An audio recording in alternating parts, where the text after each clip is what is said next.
Coming up on Rick Dancer TV, we're taking you to the wild state of Alaska, out in the middle of nowhere, to the Redoubt Mountain Lodge and Lake Clark National Park and Preserve.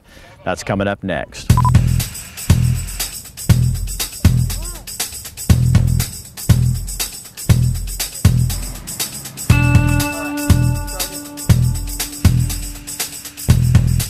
You know, my kids are raised here. My husband works for the oil company. Lying. All husbands bring their wives to Alaska.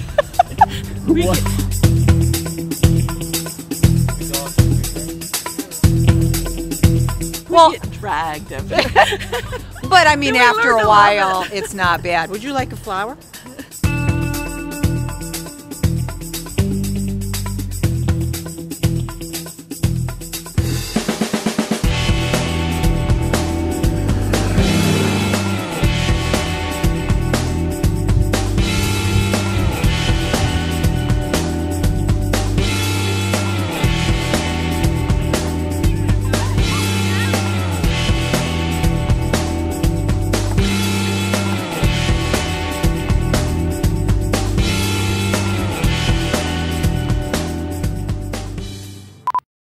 I'm not dead. That sounds like something interesting.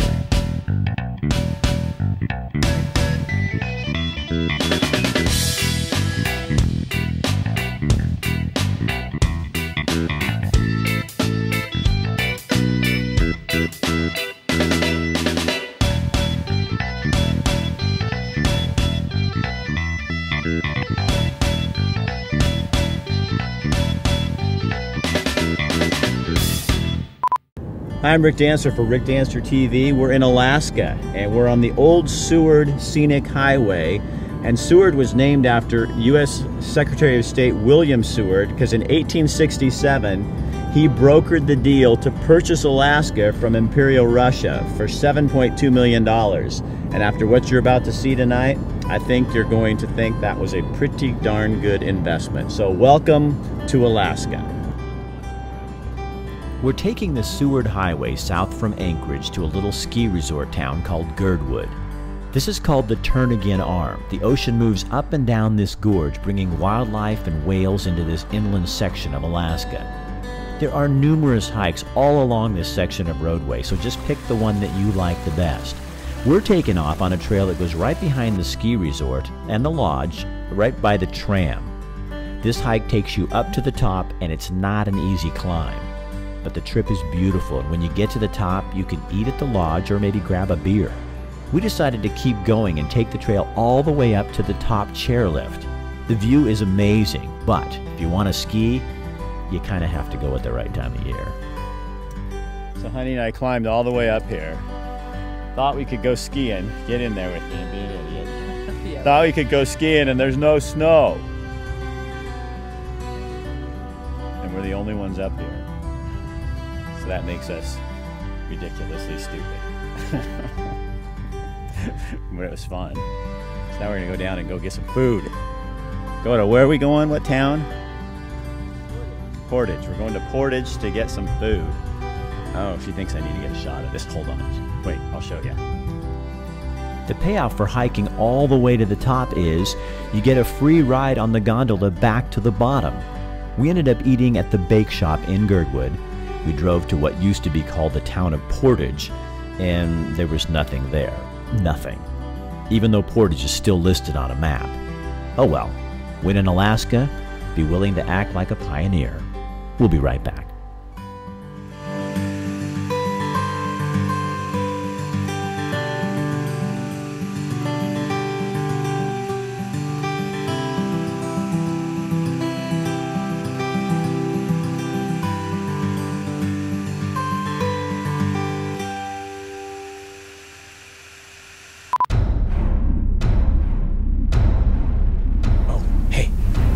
So, do you like really scary stuff at Halloween?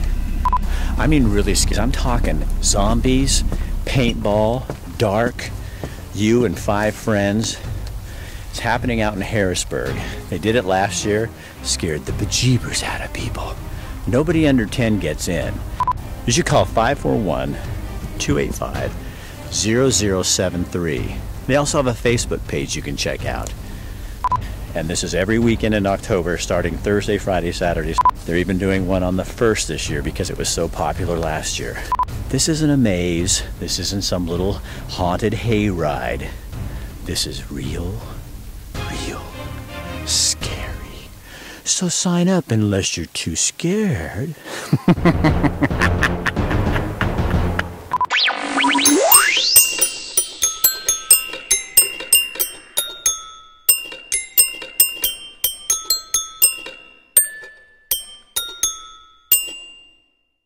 Alaska is the largest state in the United States. It's bigger than Montana, Texas, and California combined. And here's the one I didn't know at all. Alaska has a larger coastline than the rest of the entire 48 states. So tonight we're going to show you Alaska. Anchorage is a surprisingly large city. Most of the population in the state of Alaska lives in or around this major metropolitan city. Anchorage is very spread out. It's almost unnerving. If you take Portland, Oregon, where the city limits is only about 145 square miles, and there are close to 620,000 people just in those city limits, Anchorage is 1,700 square miles with only about 400,000 people living in that city limits. The town has major malls, lots of tourist stuff to try and take home with you. There are dozens of hikes close to town with views you just can't describe. Weather's always a changing factor in Alaska. You just get used to it and you do what you plan to do.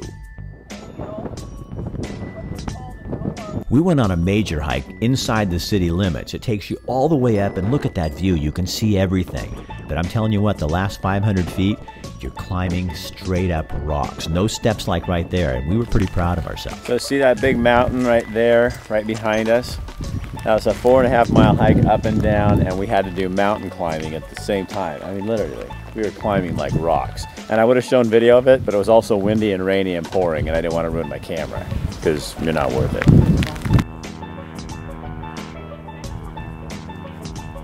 In Alaska, airplanes are your taxi. Without airplanes, you wouldn't get very far in this state. Airplanes haul people and stuff and supplies all over the state. We are headed 1.5 hours west of Anchorage to the Redoubt Mountain Lodge. Now, a few years ago, we went there and put together a video for you to show you what the Redoubt Mountain Lodge is all about. Watch. This is Alaska's version of Grand Central Station. There's a huge percentage of the state, like 98% or something, that's not even accessible by road. So airplanes, whether wheels or floats, have to be able to service people that live or want to run businesses in the wilderness. Everything is flown into and out of the Redoubt Mountain Lodge on a float plane. Everything. You fly for about 45 minutes down the inlet, down the ocean. And it's new and unique, but it's not quite spectacular beauty. It's just ocean and seashore and coastline. And then you get into the mountains all of a sudden.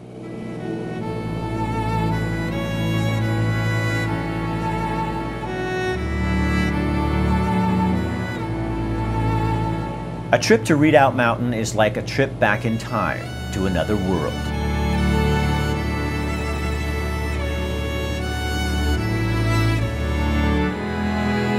I've flown into, I can't even tell you how many dozens of lodges over my flying career, and Redoubt Mountain Lodge is the most beautiful location, for one thing. There are no roads, no cell phones, and no reminders of life as we know it. This is wilderness.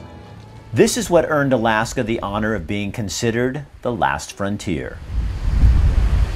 The main features is certainly the Mount Redoubt, is to be able to look at a 10,000-foot volcano, active volcano within view from a number of different angles around the surrounding area. But what's also become really popular is just the Crescent River Valley. Just a picturesque valley with rivers converging and flowing right through the center of it, and 4,000-foot peaks either side of you. Peaks that seem to watch over you. Every turn, every view filled with towering mountains. I think it's just more and more difficult to find completely remote locations anymore with no other operators and no other crowds. At Redoubt Mountain Lodge, isolation is their specialty. The lodge is situated on 5 privately owned acres nestled in the shadow of Redoubt Mountain. All this in the middle of 4 million acres of national park and preserve. Here, you are alone. Just you, the other guests, the staff, and the wilderness. We have 6 little private log cabins throughout the property. They each have their own bathroom, which includes a toilet, shower, sink, hot water, heat, with a thermostat inside for you to control. We have a queen and a twin bed in each cabin with just the best flannel sheets ever. At Redoubt Mountain Lodge, remote doesn't mean roughing it. Everyone says that the beds hold them hostage every morning and they don't want to get out. There's a cedar hot tub enclosed in a gazebo with screen windows that open. It has 300-degree views of Crescent Lake and the Chigmit Mountains with our hanging glacier.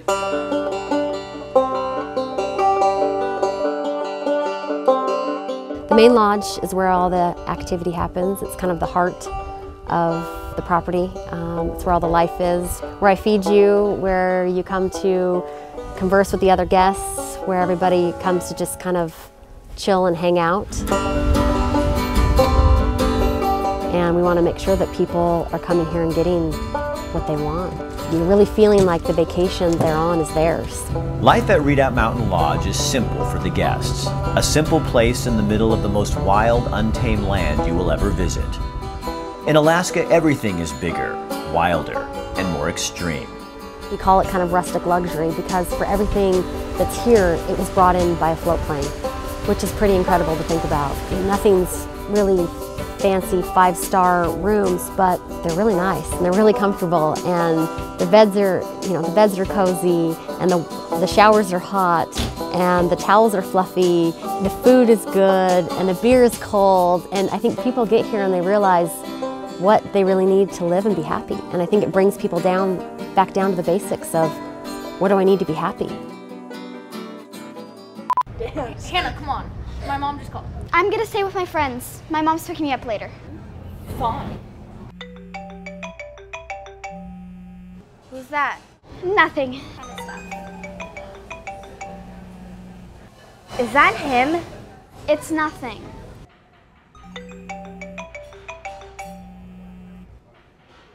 You know, it's kind of creepy that he's texting you over and over again. He knows it. He knows you're with us. Hannah, I'm really worried about you. I really think we should tell someone. Is it a phone or a leash? Hannah, I'm really worried about you.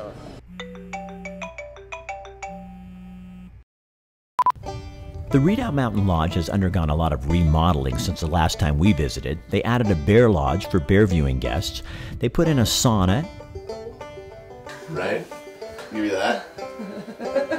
And changed some of the seating in the lodge and added this beautiful fireplace for chilly mornings. If you're going to rough it, this is my kind of roughing it. Our visit took us to the lodge in between the sockeye and the silver salmon runs this year. We did manage to catch a few of each, but we caught lots of beautiful trout. There's always trout.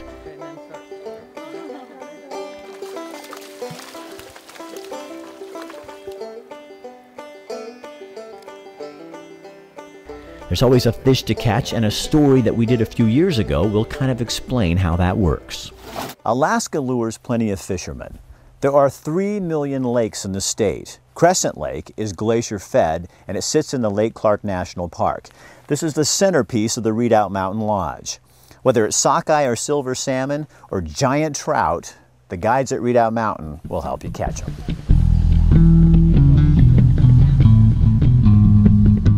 As the morning begins, guests pull themselves out of those comfortable beds to a warm fire in the lodge.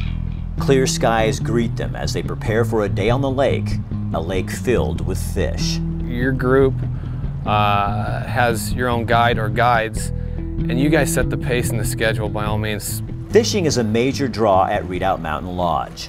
Just look at these success stories.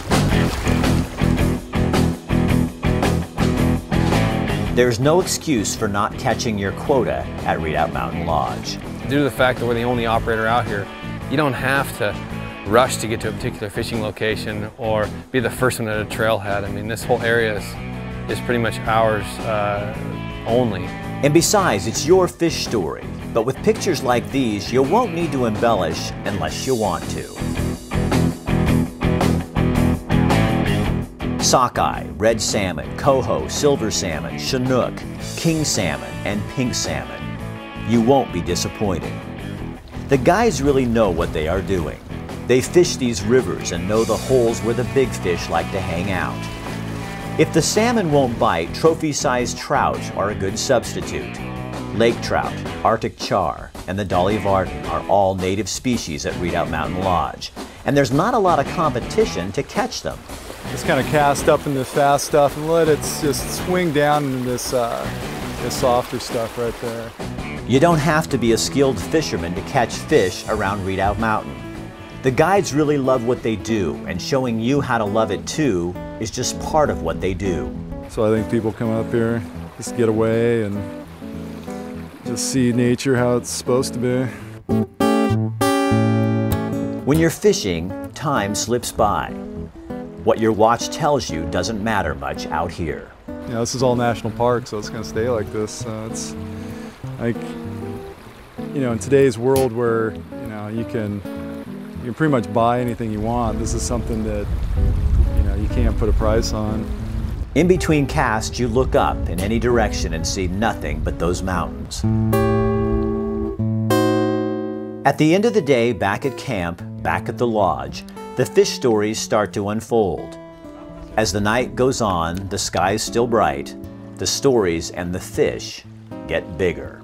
A lot of times we get groups up here that the perfect way to end the day is down by the bonfire, and typically after dinner people finish their desserts and either grab a cup of coffee or maybe another pint of Alaskan Amber, and they'll wander down to the bonfire and we'll have some s'mores and a little bit of guitar or mandolin playing and some singing, maybe a game of horseshoes or two. It's just a great time.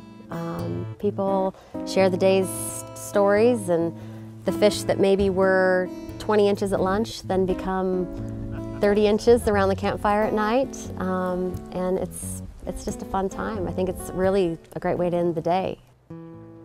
The grizzly lives inland or up in the hills. The brown lives coastal or around water. The brown gets bigger than the grizzly because of its fish. People come from all over the world to Crescent Lake for the bear viewing. Sockeye salmon, king salmon, silver salmon. When the salmon come into the river system to spawn, the bear come home to feed for the winter. The animals are everywhere. There is something about seeing a bear in real life, doing what bears do naturally, that just astounds you. You are in their habitat, and guides help you respect distance and time as you are the guest in this great wilderness. A few years ago when we visited, we got the surprise of our lives with a great big bear. It was just pulling the boat gently down this very narrow river. Very tight quarters with a lot of salmon. And there was one in the distance, and it was a pool full of fish, so he was having a lovely time catching fish. He was just doing his thing, so went up a little bit. Quite close. I mean, I suppose 100 yards away. He was catching fish and, you know, lots of lovely photos to take. I mean, it's so easy. And then he caught sight of us. Could definitely see that he wasn't looking at a fish, he was looking at us. And he started walking slowly towards us, and that's fine. I'm still clicking away, because somehow you feel safe behind the camera, you know. So I'm clicking away. So he started backing up, and he just gave us a little run, just to assert the fact that he was in charge of this area. I think it's coming closer. But it was a false charge, so it stopped, so it's fine. But the photos I've got are just extraordinary.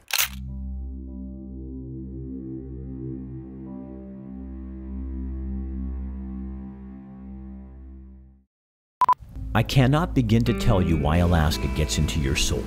I really don't understand how it happens, but trust me, it just happens.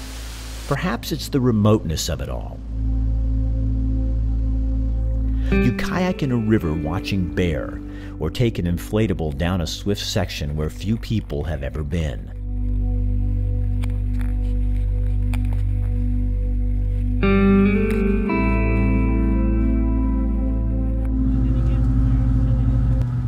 My son Jess and his friends took Kathy and me on a hike that left us speechless in more ways than one.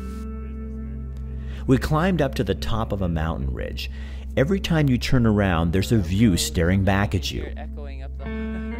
We decided to explore the next ridge. It looked close enough, but as we discovered, the valley was long, with plenty of ravines and hills to forge over and through.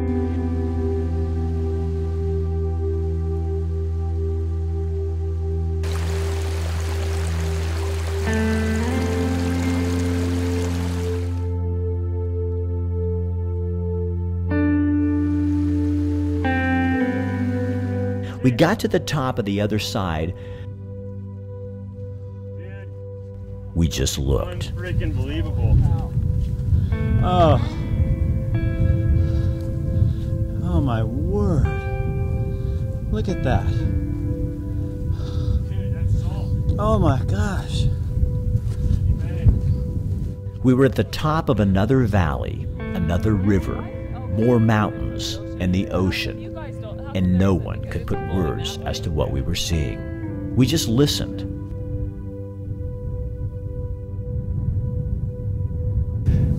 Okay, never seen anything like this in my life.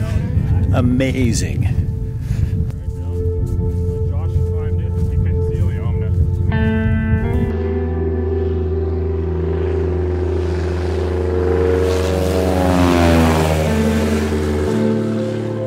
7 hours later, we pulled back into camp. No one talked the last hour of the hike. We were just too darn tired. There is a sense of accomplishment when you do something really difficult and discovery is the outcome. You learn about the place, you learn about yourself, and you find out what it's like to see land basically untouched by humans. When you're in the middle of Alaska, out in the wild, there are no restaurants available. And there's times when you think, man, if I was in Eugene, it would be a great time to call or go online to hungryducks.com, get them to go to one of 40 different restaurants in the area and have them deliver here. Now, they don't exactly deliver in Alaska, but Darren and his crew will get you taken care of. You don't have to leave your house. They'll bring it to you. They even have this cool computer system. You can go online and track how long it's going to take for your food to get there. So that's what we're going to do if I was only in Oregon right now.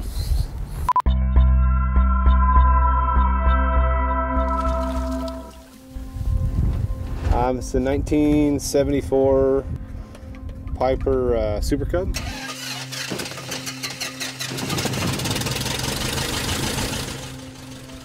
They're vital. If you don't have roads anywhere, you can only get there by air. Oh my goodness, there's nowhere you can't take it. The only way to truly discover wild Alaska is in an airplane. Well, each flight's always better than the next. I mean, well, you'll see here real shortly, but it's just spectacular. It's untouched. It's rugged, unbelievably rugged, and beautiful all the same. Ryan Richards calls flying his therapy. How often do you get to take this out? If I don't fly about every 3 days, I start getting pretty miserable to be around. So, what does it do for you? Oh, I mean, it's like my relief. I mean, what's working out? I mean, what's your deepest passion? Take that away. I mean, that's what you got with aviation with me. As you glide over mountaintops and through canyons, over rivers, you can't help but wonder how many other humans have actually laid eyes on this land. I can fly 5 minutes from this location here and find places likely nobody has ever seen and certainly never set foot on. Alaska is like that. You really do get lost in the vastness of what's out there. Every corner a reminder of your smallness to landscape so big, so overpowering, it's almost mind-numbing. In a small plane, you get more than a view. You get a feel for the land and its inhabitants. Flying just feet over the rivers and over the mountains leaves no trace of your entrance into a place that almost feels holy.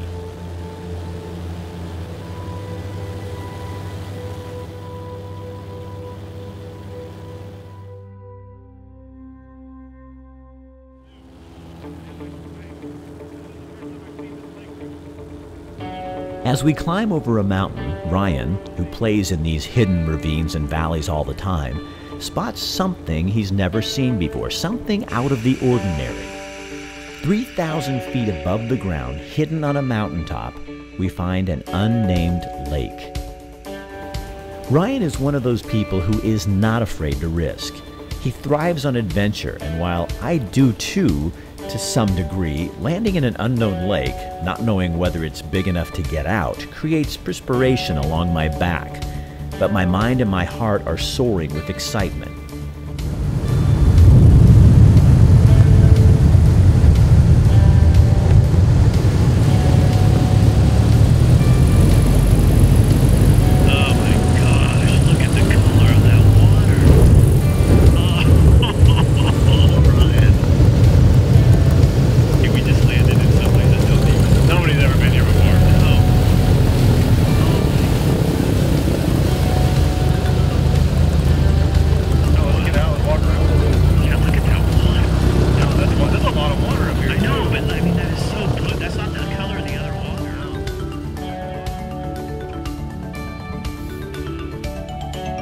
We hike around the lake, look over cliffs into new valleys, and talk out loud about the best day we ever had that day.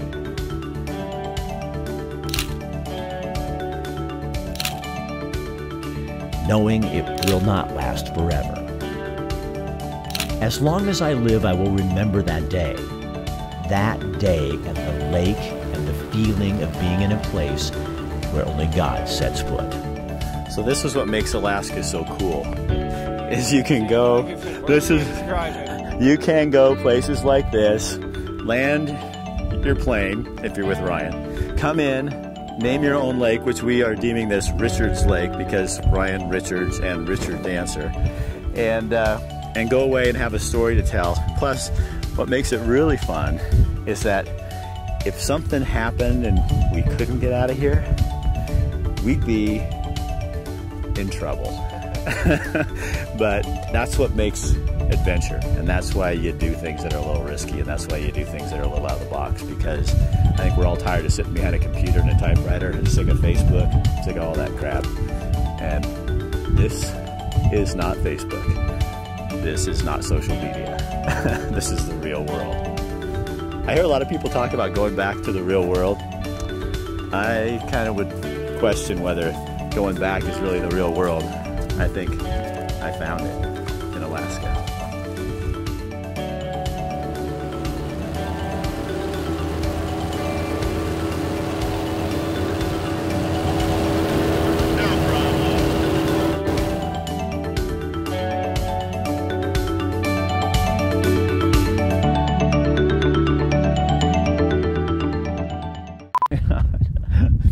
I'm having allergy issues here in Alaska, and it's plugging up my head, and it makes it really hard to think and to breathe.